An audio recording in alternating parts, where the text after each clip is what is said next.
Hey everybody, Steve Vigil here again for another quick video, a little quick education on private lending, and we're coming from the perspective of being the borrower.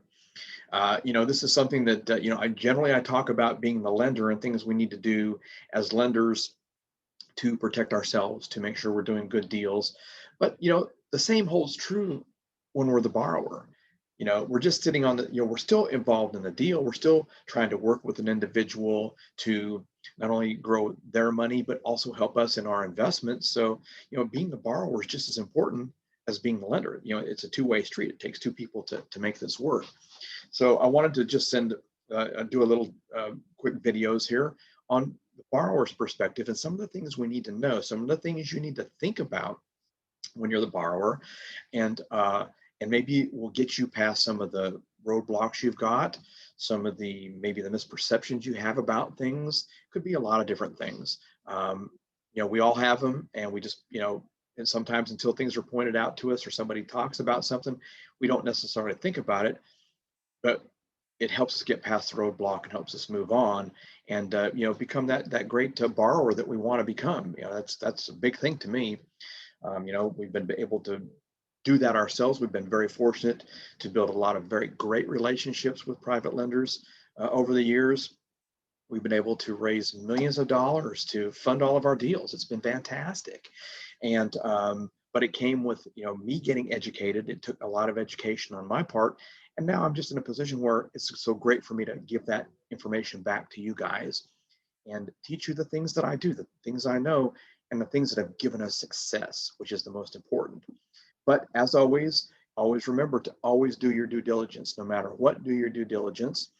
I'm not a professional. I'm not an attorney. I'm not a CPA or an accountant.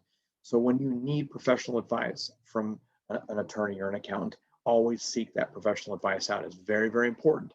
You always want to make sure that attorneys are doing your paperwork and that your accountants are looking at your books. Very, very important. So let me share my screen here and we'll get going on this next one. This is kind of this is a funny one right here, because this is something that I get all the time. I mean, it just amazes me how many people ask me this. What do private lenders look like? Like, there's going to have a horn coming out of the middle of their head or something. I don't know. But, private lenders are ordinary people just like you and me. That's what is so, I mean, and maybe I looked at it different in the beginning. I might have thought about it differently myself. I don't remember now, but I probably did. But, private lenders are just ordinary people. They just happen to have some money that they need to put to work. That's all it is. And I also get all the time, where do you find private lenders? Well, guys, guess what? They're hiding in plain sight. And what I mean by that is, in most cases, they're all around us. They're in everything that we do. We just don't know it because it's not a conversation that we generally have with people. Growing up, you were taught, some of the things that in my age group anyhow, don't talk about money. Don't talk to people about money. That was always a very big thing when I was a kid. And it's kind of a shame, because I think maybe if we had more of these conversations, we could do, some better things together. But because of that, private lenders are all around us and we just don't have any idea. But we're not, in most cases, we're not out seeking that information anyhow. So, think about that. They're all around us. So let's look real quick here at, where do you find private lenders? So let's just talk about some of the simple stuff, some of the obvious things, and if you've watched other videos, I've talked about family and friends, and it's amazing that a lot of family and friends do have money that they actually want to put to work. They want to get that money doing something, and they don't want it just sitting there. But oftentimes that's the first group of people we don't talk to about it. Well, I'm here to tell you that maybe you should educate them and teach them what you're doing, because they might get excited and want to be part of that as well. The obvious place to find private lenders: real estate investment clubs. That's what they're there for, to help network and connect and meet people that are wanting to do deals, people that are wanting to put money to work. It's a great way to connect and meet people. Networking is everything, and that is a fantastic place to find people. You know, you think about people that probably have money. Well, country clubs. Country clubs could be a fantastic place to find individuals that invest or are looking to invest money in different avenues, and real estate could possibly be one of those avenues. Another place we don't think about, but I find a lot of people with money, is church. Church is filled with people of all levels, of all nationalities, of all everything. I mean, churches are fantastic places to build relationships, not only just for private lenders, but build a great relationship with everything that you do. We've talked about work in the past. Work is a great place. You just never know.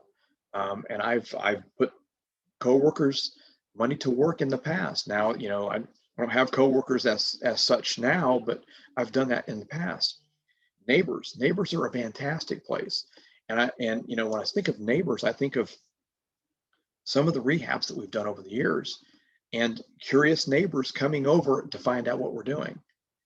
And we're very big on educating everybody on what we do. And I have actually done business with several neighbors of rehabbed houses. We've put their money to work because they knew a little bit about real estate, not very much. And of course, what do? We sit down and we educate everybody. And we've invited them to meetings. We've invited them for a lot of different things. We educate them first, and then we're putting some money to work for neighbors of houses that we have rehabbed. Unbelievable. That was when the first time that ever happened, that just actually blew me away. I just couldn't believe that a gentleman came over and wanted to find out who we were. So that's a very, very powerful thing. You know, so another great way. And then we talked about networking. You know, these are some fantastic places where you can find private lenders. And it can be many other places besides this. These are just a few examples of what's available to us out there. So the key to it all is getting out there and letting people know what you do.